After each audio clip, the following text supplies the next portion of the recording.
ya 16 mstari ile wa 14 inasema hivi: basi roho ya Bwana ilikuwa imemwacha Sauli. Roho ya Bwana ilipomwacha Sauli, kumbe roho mbaya kutoka kwa Bwana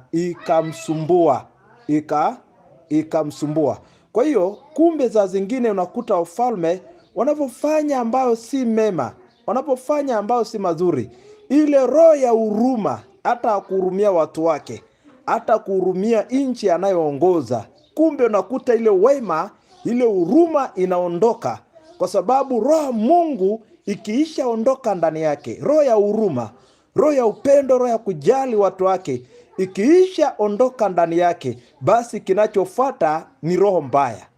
Nimeshangaa sana, maana kuna mambo ambayo nilikuwa nikiomba sana Mungu juu ya taifa letu, lakini nikasikia ili neno niweze kuzungumza,